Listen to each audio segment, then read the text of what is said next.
Dans le livre de 2 Rois,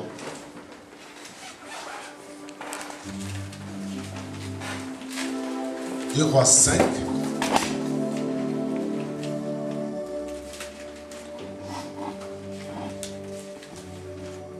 à 15. Quelqu'un qui est rapide peut nous faire la lecture. 2 Rois chapitre 5, à partir du verset 9 jusqu'au... Ses chevaux et son char. Et il s'arrêta à la porte de la maison d'Élisée.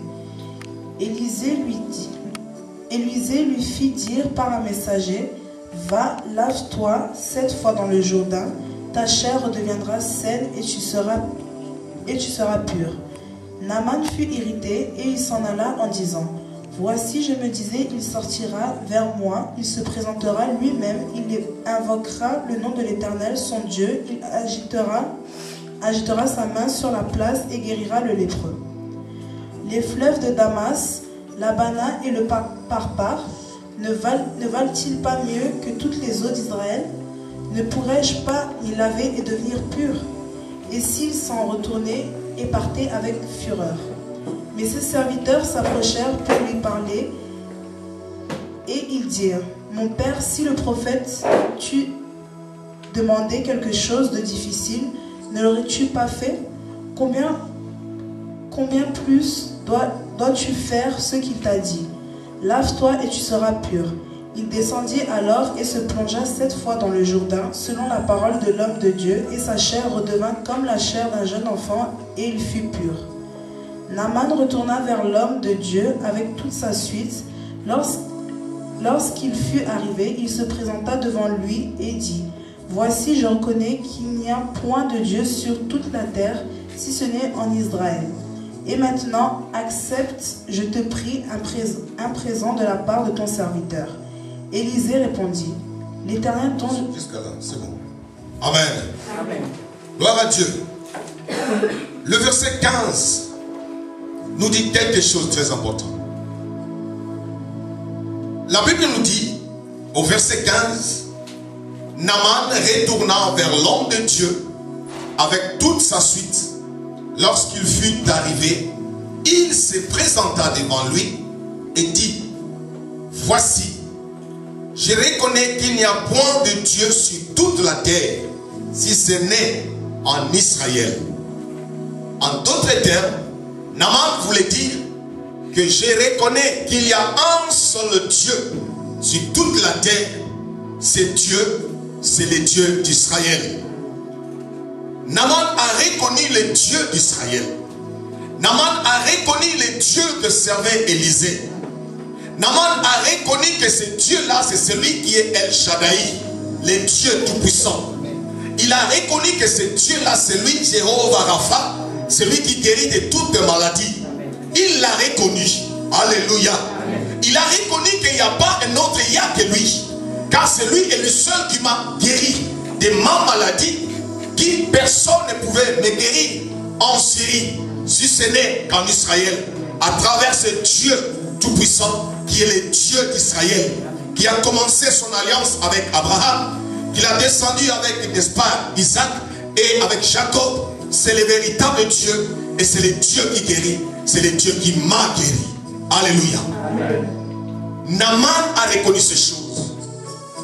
Ce qui est vrai, le Dieu d'Israël, le Dieu qui nous a appelés, le Dieu qui t'a appelé, c'est le vrai Dieu, c'est le véritable Dieu. Naaman l'a reconnu. Mais il y a quelque chose. Avant que Naaman n'arrive à reconnaître que le Dieu d'Israël, le Dieu que servait Élisée, était le véritable, il s'est passé quelque chose. Et c'est là qui nous intéresse ce soir. C'est ce qui nous intéresse. Alléluia. Cette personne que nous voyons ici, déclarer haut et fort que sur toute la planète Terre, il n'y a pas un Dieu véritable qui peut guérir comme l'a fait le Dieu d'Israël. Là, il le déclare haut et fort. Mais avant cela, Bien-aimé, il fallait qu'un simple serviteur de lui qui puisse intervenir pour que cet homme puisse comprendre quand même que ce Dieu-là, c'est un Dieu qui parle. Ce Dieu-là, c'est un Dieu qui recommande. Et quand il parle, quand il recommande, il faut obéir à sa parole, il faut obéir à sa voix, et il faut, n'est-ce pas, te soumettre et accomplir, faire ce qu'il a dit. Alléluia. Amen. Il fallait une intervention. Mais voilà que là, il reconnaît la bonté de ce Dieu, l'amour de ce Dieu, la puissance de ce Dieu qui guérit, qui libère, qui délivre. Il le reconnaît. Alléluia. Il fallait une intervention. Le verset 13 nous dit ceci. Mais ses serviteurs s'approchèrent pour lui parler et il dit, mon père, si le prophète t'avait demandé quelque chose de difficile, ne t'aurais-tu pas fait? Combien plus dois-tu faire ce qu'il t'a dit? Lève-toi et tu seras pur. Le serviteur de Naaman qui était aux côtés de lui sont venus vers Naaman pour intervenir, pour lui faire comprendre que ce qu'on t'a demandé là n'est pas plus grand, n'est pas extraordinaire, ce n'est pas trop demandé. On t'a dit tout simplement de faire quelque chose. Et c'est alors que tu verras quelque chose dans ta vie. C'est que tu attends de ce Dieu. C'est que tu as besoin de voir. C'est pourquoi tu as fait ce long voyage de la Syrie jusqu'ici. Obéis tout simplement et fais ce que le prophète, l'homme de Dieu, t'a dit de faire. Et tu verras la suite. C'est simple. Il ne te demande pas trop. Il ne te demande pas au-delà de tes moyens. C'est facile. Tu peux te laver, plonger cette fois. Ce n'est pas grave. Tu peux le faire. Ils ont fait comprendre à cet homme. Bien-aimé Seigneur, quand je méditais cette parole, je me disais, mais tout cela, c'était même pour son propre bien. L'homme de Dieu a parlé pour son bien à lui. L'homme de Dieu a parlé pour son intérêt. Il a fait un déplacement. En Syrie, il n'y avait personne qui pouvait le guérir. Il a fait ce long déplacement jusqu'à, n'est-ce pas, à Israël pour qu'il soit guéri. Et la parole est sortie. Quand la parole était sortie, il suffisait tout simplement de croire et d'obéir afin que cette parole puisse s'exécuter, puisse s'accomplir dans sa vie. Mais voilà que cet homme se mit à raisonner, à réfléchir par rapport à tout ce qu'il a entendu de l'homme de Dieu. Alléluia. Voilà pourquoi Jacques nous dit, prenons Jacques rapidement, 1.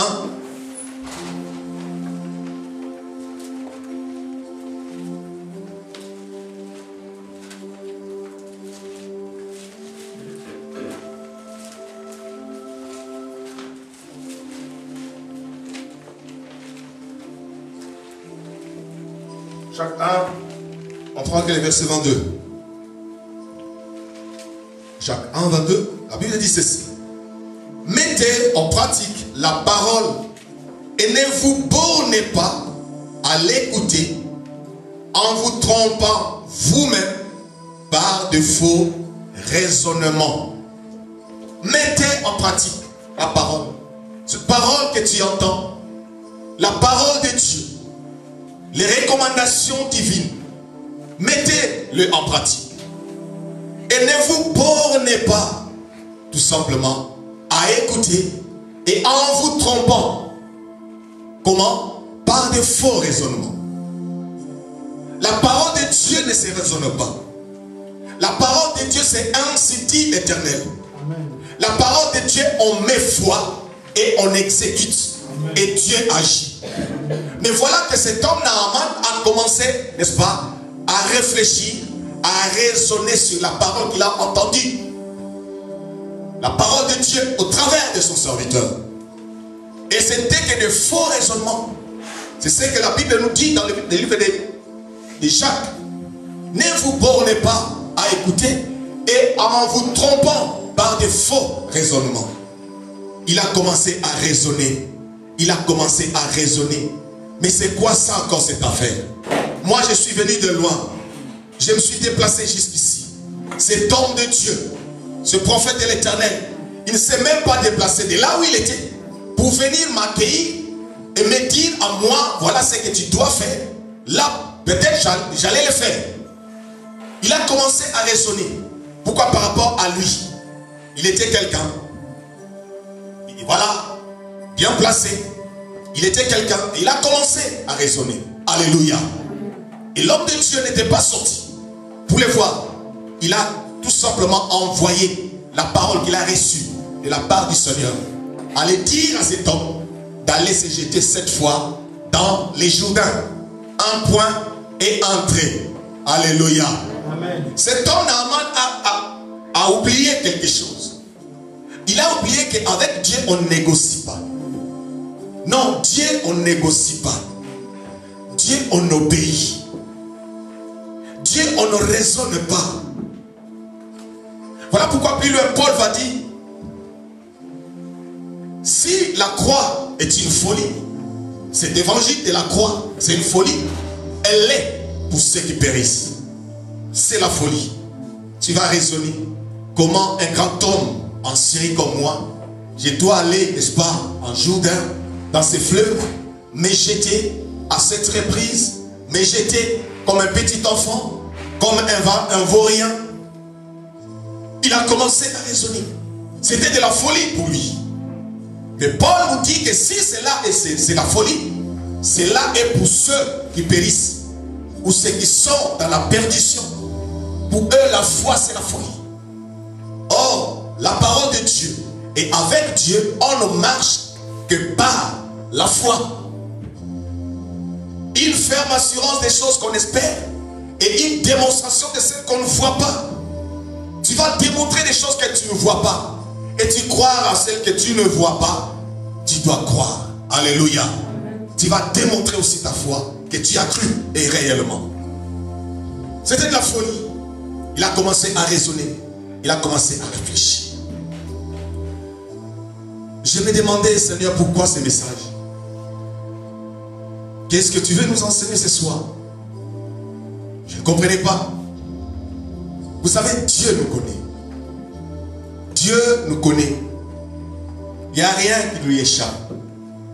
Quand la Bible dit qu'il est omniscient, il est réellement omniscient.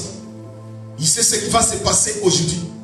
Il sait ce qui se passera dans 10 ans, 15 ans, 20 ans, à l'heure, la minute précise. Dieu sait toutes les choses. Et quand je suis arrivé ici, j'ai commencé à prier, à prier. C'est là où le Saint-Esprit a commencé à réveiller mon esprit, à m'enseigner, à me faire comprendre le pourquoi de ces messages. Et j'ai compris que quand Dieu nous a parlé par rapport à ce programme que nous avons mis en place, Dieu a parlé. Je suis un canal, j'ai communiqué. Nous avons tous compris. Et nous avons un programme qui est mis en place. 3 jours de jeûne pour cette semaine, 2 jours de jeûne pour la semaine suivante. Et pour cette journée, la première de cette semaine, nous aurons à jeûner du matin jusqu'à après la prière. Cette prière que nous avons ce soir. C'était ça, le programme. Et j'ai compris quand je priais là, que le problème, c'est que beaucoup parmi nous sont encore accrochés aux choses de ce monde, accrochés à la nourriture, accrochés à la chair, qui pour eux ce n'est pas facile. Les choses de Dieu, comprendre selon Dieu, écouter et obéir ce que Dieu dit, ce n'est pas facile. Et raisonnement, comment ça va se passer? Ne pas manger jusqu'à aller à la prière. Prier pendant autant de temps que nous prions. Et rentrer jusqu'à la maison. Les raisonnements. Alléluia. Et pourtant, tout ce que l'homme de Dieu a dit, c'était pour le bien de Naaman. Et tout ce que Dieu nous dit de faire, ce n'est pas pour les biens de Dieu. Dieu a-t-il besoin de déjeuner? Pour en faire quoi? Il est souverain, il est Dieu, indétrônable. Il n'a pas d'opposant qui peut s'opposer à lui arracher son trône. Il n'y en a pas. Les gènes, ce n'est pas pour Dieu. Comme on va plonger cette fois, ce n'était pas pour les biens de Dieu, ni pour les biens d'Élisée. Prévenant qu'il n'avait même pas besoin de ses cadeaux. Tout ce qu'il a donné là, il a rejeté. Rentre avec tes biens. J'en ai même pas besoin. Donc c'est pour dire que tout ce qu'il lui a dit de faire, c'était pour son bien à lui. C'était pour son intérêt. Mais voilà que l'homme que nous sommes, nous avons tellement du mal à comprendre ce que ce Dieu-là est. Qui il est. Voilà pourquoi Osée dit, cherchons à connaître Dieu. Aussi longtemps que nous ne connaîtrons pas ce Dieu-là, nous ne les connaîtrons pas tel qu'il est, nous allons toujours, n'est-ce pas, surfer. Nous allons toujours nous balancer ici et là, tourner en rond, tournoyer comme des petits enfants. Comme nous dit la parole, vous qui devriez être des maîtres, vous qui deviez, n'est-ce pas, prospérer, vous qui deviez être la lumière, le sel du monde, vous qui deviez être, n'est-ce pas, des témoins et la lettre écrite. Mais voilà que vous pataugez, vous tournez, vous tournoyez sous place. Pourquoi? Parce que ne pas connaître ce Dieu. C'est Dieu qui nous a appelés. Alléluia.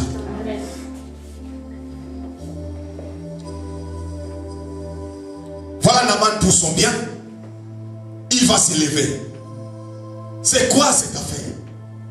Moi Naaman, une grande personnalité en Syrie.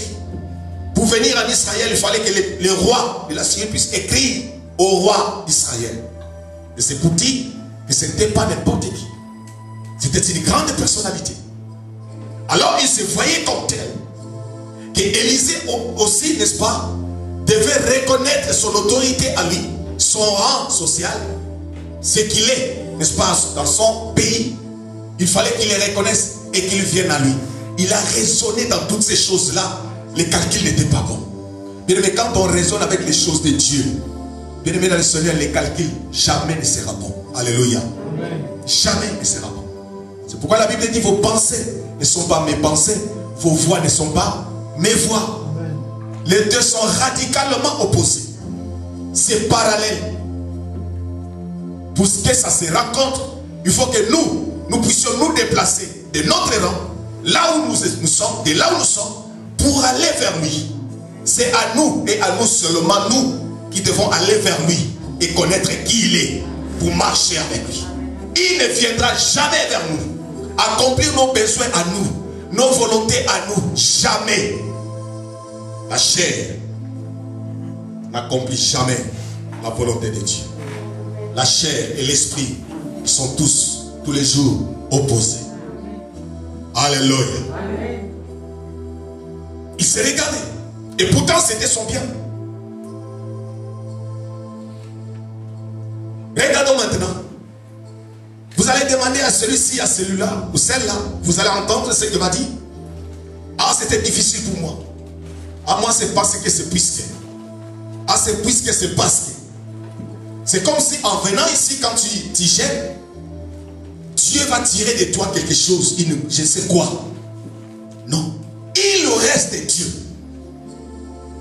Que je le veuille, que je ne le veuille pas, que je le serve, que je ne le serve pas, il restera Dieu. D'ailleurs, il m'a dit que si je ne le fais pas, il va susciter même des pierres à ma place. Quel intérêt que j'aurai moi, créature de Dieu, n'est pas à le faire pour que Dieu prenne à ma place une pierre? Quelle honte! Et quel sera mon sort? Lui qui attend, qui a si investi en moi et 6 mois, quel sera mon sort? Ne pas connaître Dieu, c'est grave, c'est plus que, n'est-ce pas, des virus que nous craignons, qui tuent. C'est pourquoi Dieu a dit, faute de connaissance, ne pas me connaître. C'est pour cela que mon peuple est détruit. Il n'a pas dit que puisqu'il y a un virus terrible qui sévit dans le monde, il n'a pas dit puisque le diable est redoutant. Non, faute de me connaître, moi leur Dieu, qui leur a pourtant tout donné, qui a pourtant tout investi sur eux, dans leur vie, pour qu'ils soient ce que moi je veux qu'ils soient. Ne pas les connaître les emmène à la ruine, à la destruction même. Jusqu'à l'ignominie.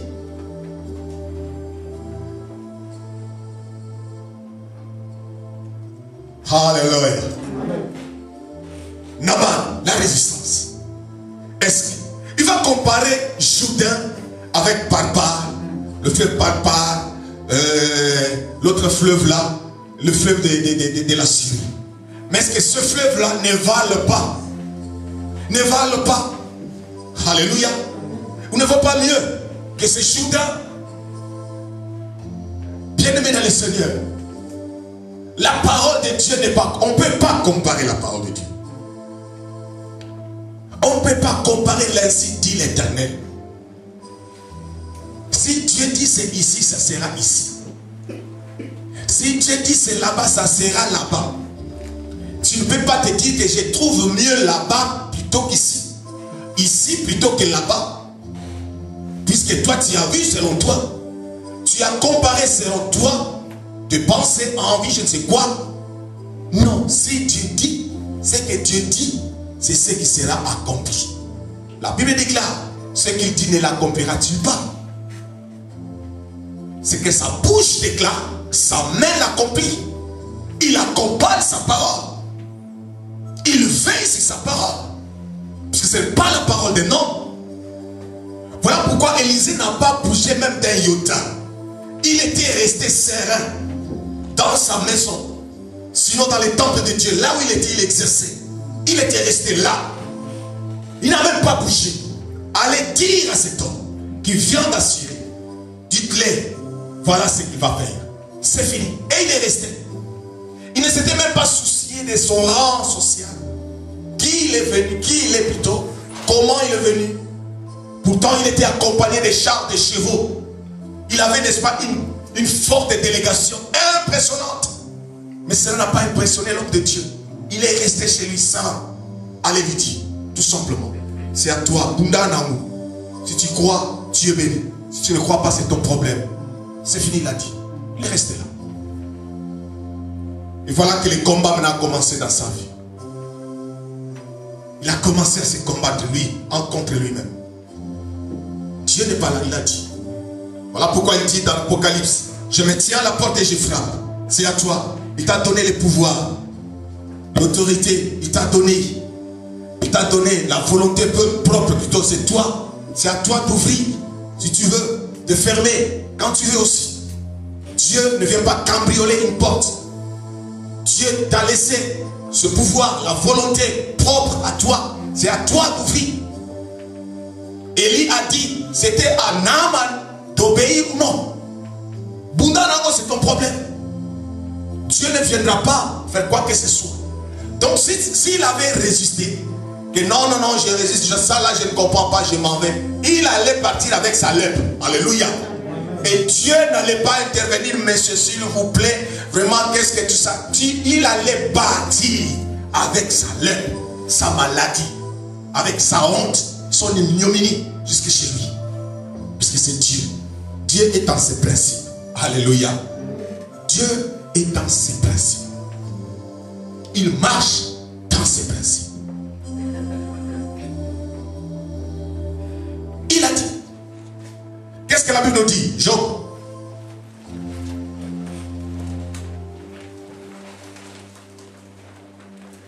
Chapitre 33.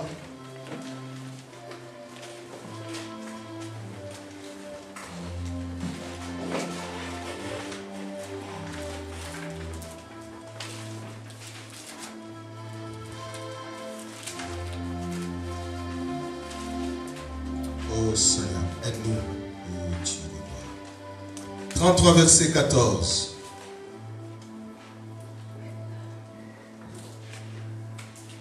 La Bible dit ceci. Dieu parle.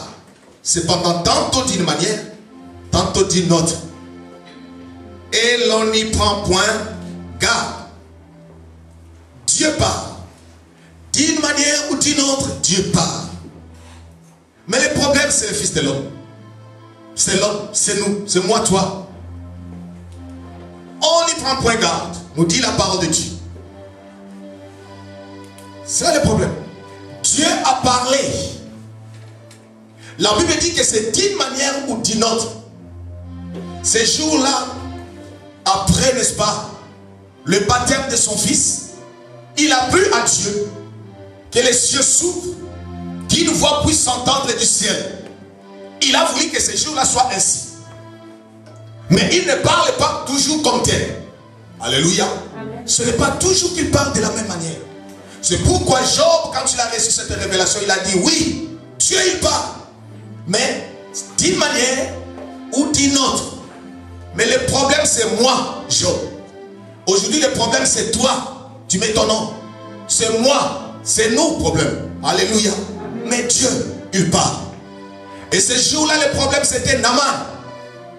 Dieu a parlé à travers son serviteur. La Bible nous dit qu'il parle par des songes, des révélations, des visions nocturnes. Dieu parle. Et Dieu parle au travers de ses serviteurs qu'il a mandaté. Dieu parle.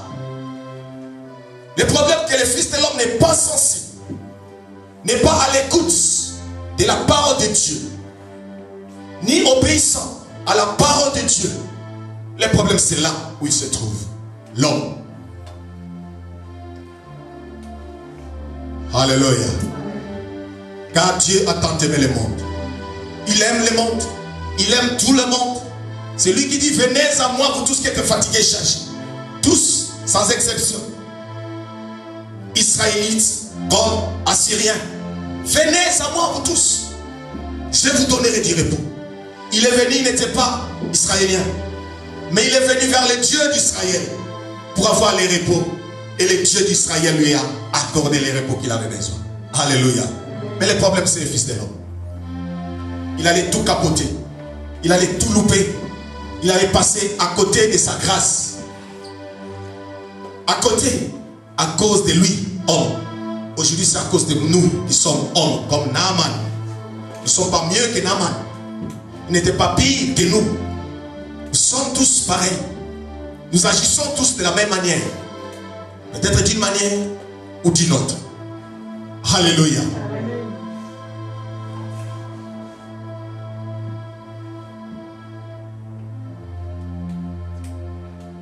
Il fallait que les serviteurs viennent faire comprendre à leur maître. Mais maître, mais le problème il est où?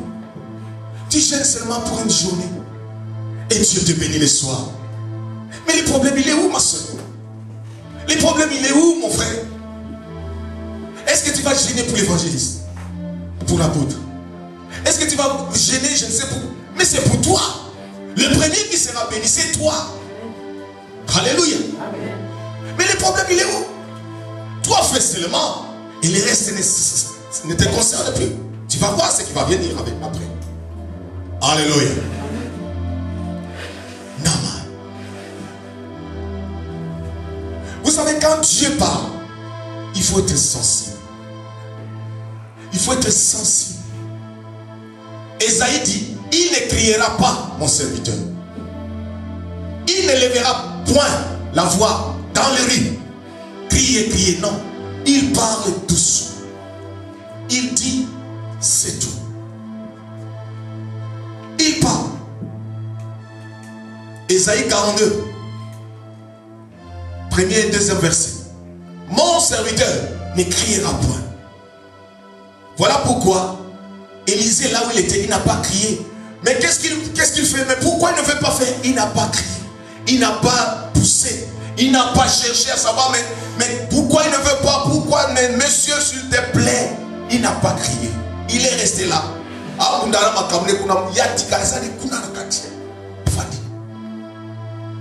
Il ne criera pas. C'est à toi, le Fils de l'homme, d'écouter. C'est à toi d'être sensible. C'est à toi de comprendre que ça, c'est Dieu qui me parle. Et le problème, c'est quoi? C'est la révélation. Le problème, c'est la révélation. Naaman a manqué la révélation. Et aujourd'hui, beaucoup parmi nous suivent Dieu, aiment ou veulent marcher avec Dieu, mais il manque, n'est-ce pas, la révélation. Or, la Bible nous dit, sans la révélation, le peuple est sans frein. S'il n'y a pas la révélation, tu vas taper à côté, tu vas tournoyer. La parole te dit, Dieu te parle, voici les chemins, voici la voie, voici ce que tu dois faire. Insensible, sans révélation, et faute de révélation, tu vas tournoyer. Faute de révélation, le ravin est là, tu vas tomber dedans. Sans frein, faute de révélation. Faute de révélation, Naaman a voulu louper sa guérison. Cette guérison si chère, cette guérison, en ce moment-là, la lèpre ne se guérissait pas. C'est pourquoi la Syrie, il n'y avait personne. Mais il allait louper toutes ces choses. Il allait rater tout cela. Faute de révélation. Il commence à raisonner selon l'homme. Est-ce que du matin au soir, est-ce qu'en Syrie, le fleuve, il commence à comparer le fleuve. Moi, à mon niveau, peut-être il fallait que ça soit par part. À mon niveau, il fallait que ça soit. À mon niveau, il fallait que l'homme de Dieu puisse. Bien-aimé dans le Seigneur, Dieu est dans sa parole. Dans ses raisonnements, peut-être il a regardé l'homme, Élisée. Il a regardé, mais c'est un homme. Et en plus, un simple prophète dans un royaume. Moi, dans mon royaume, à moi, j'ai un rang. Mais lui, un simple serviteur de Dieu. Donc, bas. Niveau bas. Alléluia. Au lieu de venir vers moi, au lieu, n'est-ce pas, comment on dit, qu'il fasse de moi ce que je suis. Non, il reste là. Il raisonne. Alléluia. Les raisonnements bloquent l'œuvre de Dieu. Les raisonnements, barrières dans la vie de beaucoup. Comme ça devait être le cas avec Naaman. Les raisonnements. Combien aujourd'hui ne sont-ils pas des Naaman? Dieu dit, lui il commence à interpréter à sa manière, à raisonner, à réfléchir. Est-ce que vraiment, est-ce que c'est que l'homme de Dieu a dit? Est-ce que comment tu trouves par rapport à? Est-ce qu'au lieu de demander même à Dieu, on demande à l'un, on demande à l'autre, et on mélange les faux raisonnements, plus faux raisonnement égale grande barrière. Alléluia, grande barrière. C'est fini. Blocage total. Plus personne ne percera. Plus personne n'avancera. Donc, l'association des barrières, ou tiens-moi ensemble, c'est fini. Les raisonnements. Naaman, est-ce que moi, est-ce que papa, les Jourdains là, pourquoi seulement Jourdain? Pourquoi cet homme ne sortira pas? Pourquoi cet homme ne viendra pas vers moi? Pourquoi cet homme enverra, n'est-ce pas, ses serviteurs à lui? Moi, à mon niveau, les raisonnements. Alléluia. Dieu parle d'une manière ou d'une autre. Ces jours-là, Dieu a voulu parler au travers de son serviteur. Tout simplement, le serviteur de Dieu. Et Dieu va accompagner sa parole. C'est ça aussi un piège. C'est ce qui était le piège de Naaman. Peut-être il allait croire. S'il a entendu comme ce jour-là un Jourdain, il allait peut-être facilement croire. Mais puisque c'est un homme qui a dit, et il envoie ce message à travers les hommes, oh, c'était trop compliqué pour lui. Alléluia. Amen. Or, Dieu parle au travers de ses serviteurs. La Bible dit, Dieu dit, j'honore les paroles de mes envoyés. Alléluia. Dieu honore les paroles de ses serviteurs. Dieu honore. C'est pourquoi ces jours-là, Élie n'avait même pas besoin de dire que j'ai pris au nom de Jésus, au nom de l'Éternel. Il a dit en mon nom, au nom. Si ce n'est pas mon nom, Élie, l'homme de Dieu. Donc il déclare les choses en son nom. Puisqu'il est la bouche autorisée de Dieu, amen, Dieu va accompagner sa parole. C'est un piège, bien aimé dans le Seigneur. C'est un piège. Quand on est en face d'un homme de Dieu, authentique de Dieu, qui craint Dieu, c'est un piège. Pourquoi? Si on confond la personne, on les regarde, on les voit comme une personne humaine quelconque, cela devient pour toi un piège. Alléluia. Un vrai piège. Or, c'est un canal que Dieu peut utiliser à tout moment pour ta bénédiction, pour t'emmener quelque part. C'est une bouche que le Seigneur va utiliser à tout moment pour te parler, pour te communiquer sa pensée à lui. Il n'ouvrira pas les églises, n'est-ce pas, le ciel, pour parler que tu entends. Tu dois l'entendre au travers de son serviteur. Et si tu vois ce serviteur-là comme simplement une personne, le monsieur qu'on connaît, le frère ou tout, je sais comment vous voulez les qualifier, je les connais. Bon, tu prends aussi la parole comme la parole de la personne que tu connais, c'est un piège. Alléluia. Et là, beaucoup tombent. Beaucoup tombent. Beaucoup échouent. L'école là de Dieu n'est pas facile. Pour l'homme surtout. Alléluia. Pour l'homme. Ce n'est pas facile. Parce que tout homme est quelqu'un. Écoutez une autre personne, un autre homme comme soi, ce n'est pas facile. Ce n'est pas facile. L'exemple est là. Naaman. Alléluia. La parole d'Élisée, il la prend comme la parole d'un homme. Or, il a oublié qu'Élisée était la bouche de Dieu. Ésaïe dit cela. Prenons Ésaïe 44, verset 26.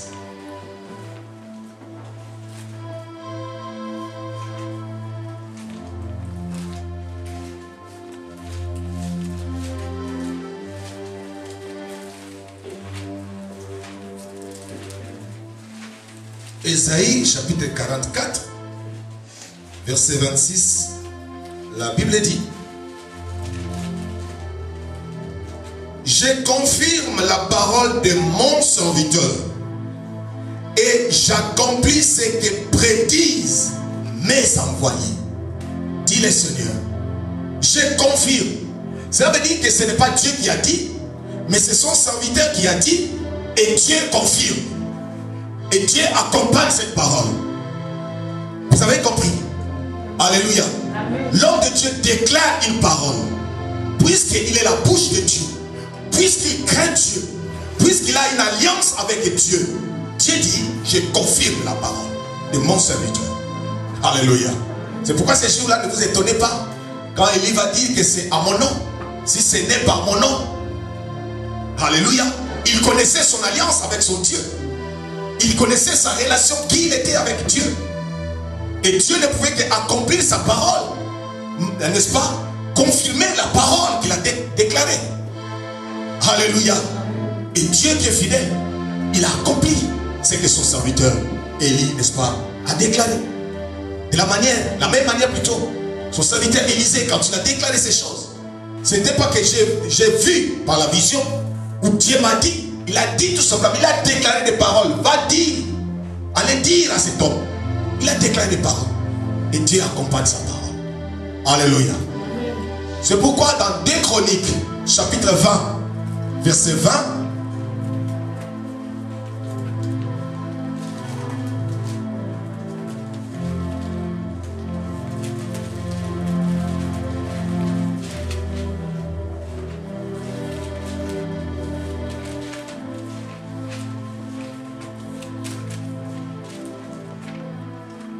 Chroniques chapitre 20 verset 20, la Bible dit: le lendemain ils se mirent en marche des grands matins pour le désert de Tekoa. À leur départ, Josaphat se présenta et dit: écoutez-moi, Juda et habitants de Jérusalem, confiez-vous en l'Éternel votre Dieu et vous serez affermis.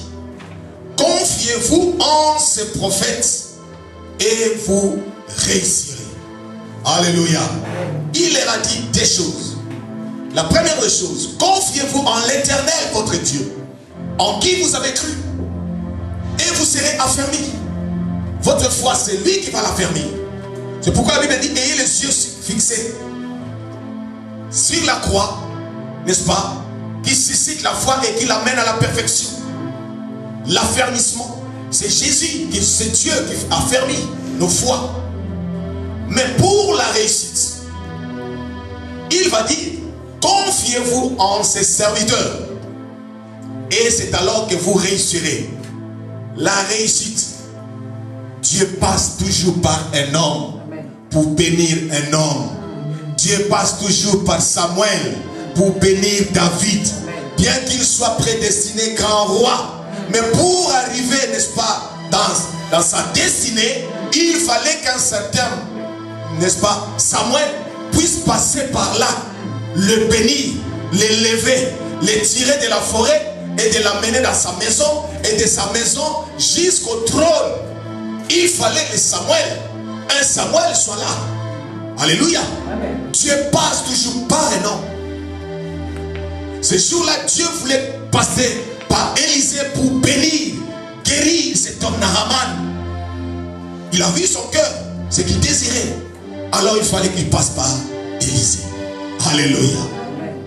Et pour qu'il puisse réussir, n'est-ce pas, sa guérison, il fallait qu'il se confie en l'homme de Dieu, en sa parole, en ce qu'il a dit. Il ne fallait pas bouder, boycotter, murmurer, raisonner, réfléchir à sa manière. L'homme de Dieu a dit, de la part de Dieu, puisque c'est la bouche autorisée de Dieu, à toi d'obéir, tout simplement. Et Dieu va exécuter sa parole. Dieu va accomplir sa parole. Alléluia. C'est simple. Voilà pourquoi les serviteurs vont intervenir pour dire, mais maître, mais c'est facile. Plonger, te laver, mais c'est facile. Fais-le tout simplement. Et tu verras. C'est facile et c'est pour ton bien. Alléluia. Amen. Dieu veut nous parler ce soir pour que nous puissions comprendre ces choses, les connaître et savoir marcher avec lui pour réussir notre vie chrétienne, pour réussir ta vie sur terre, pour réussir dans tous les domaines, n'est-ce pas, vitaux de ta vie, que tu puisses réussir. Dieu peut parler au travers de toi-même, et Dieu parle aussi au travers de ses serviteurs, que tu dois obéir, et tu dois te confier, et tu dois te soumettre à sa parole. Alléluia. Combien parmi vous ne seront-ils pas bénis après ce programme? Combien parmi vous ne seront-ils pas bénis ce soir même après cette prière? Combien vous qui êtes là? Est-ce que c'est Dieu qui sera béni? Est-ce que c'est l'homme de Dieu qui sera béni? C'est vous qui serez béni. C'est chacun d'entre vous qui sera béni. Chacun recevra de la part de Dieu ce qu'il attend de lui. Mais moi je parle tout simplement. C'est à vous de croire, de vous confier et d'obéir à Dieu qui vous a appelé. Et Dieu va faire le reste. Alléluia. C'est simple, c'est facile. Voilà le message que Dieu a voulu nous communiquer ce soir. Aujourd'hui, ce n'est qu'un début. On commence aujourd'hui. Il y a demain, il y a après-demain. En plus de cela, il y a la semaine prochaine. Celui qui va obéir, comme la Bible dit, mettez en pratique et ne vous bornez pas à écouter tout simplement. Être des passoires passifs. Non, mettre en parole. Quand Jésus a dit, depuis le temps de Jean-Baptiste, jusqu'à ce jour, le royaume des cieux est forcé. Oh, je bénis Dieu puisque toi tu as compris la révélation de ces choses. Alléluia. Amen. J'ai compris puisque toi, j'ai béni le Seigneur puisque toi tu as saisi la parole. Amen. Le message du Christ. Et tu as compris que ça c'est le temps de Jean-Baptiste. Tu as compris que nous sommes et je suis de la génération de Jean-Baptiste. Là maintenant le royaume est forcé. Il faut que je me lève. Christ a besoin de bâtons. Voilà pourquoi Paul va dire à Timothée, souffre avec moi comme un bon soldat de Jésus. Le chef de l'armée a besoin de bons soldats.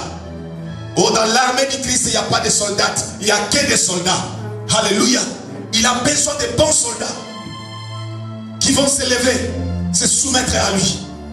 Qui ne vont pas, n'est-ce pas, se préoccuper des choses de ce monde, mais qui vont mettre en avant l'œuvre de Dieu, l'amour de Dieu qui va se manifester dans leur vie. Alléluia. Le royaume des cieux est forcé et ce sont les violents qui s'en empareront.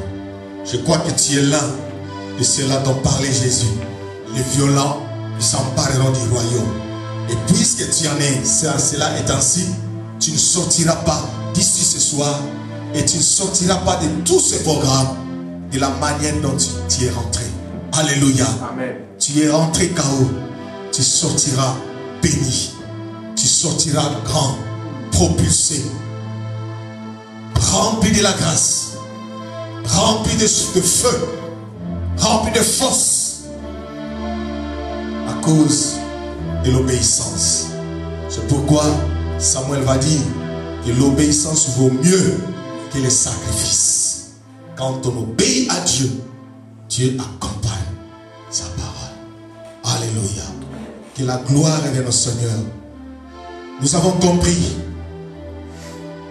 Les doutes, ce n'est plus pour nous. Nous ne sommes plus de Naaman. Nous ne le sommes pas d'ailleurs. Puisque nous avons compris ce que Dieu nous a dit, nous voulons maintenant nous jeter dans les eaux de Jourdain, sans réflexion, sans calcul. Nous croyons un point et entrer. Ce que Dieu a dit, nous les verrons s'accomplir. À nous, ce que nous avons à faire tout simplement, c'est de plonger. Voilà pourquoi nous voulons plonger. Amen. Nous allons plonger aujourd'hui. Nous allons plonger demain, après-demain, à la veillée. Nous allons plonger. Nous allons plonger et plonger et nous sortirons avec une peau saine, sans tache ni rides. Alléluia. Guéris de nos lèpres spirituelles. Donc quand les croyants qu'ils sont en bonne santé, frère, spirituellement il y a des problèmes. Il y a la lèpre en esprit. Il faut rentrer dans les Jourdains et, n'est-ce pas, plonger cette fois pour que tu sois purifié de ta lèpre spirituelle. Ce n'est pas visible. Elle est spirituelle. Il y a un souci, il y a un problème. Et Dieu veut faire plutôt. Et c'est à toi de plonger. Alléluia. C'est à toi de plonger. Obéis et plonge. Que cela ne soit pas que fantaisiste, mais que cela soit profond. Que tu rentres dans la présence de Dieu. Dans ta maison, rentre dans la présence de Dieu. Plonge. Alléluia.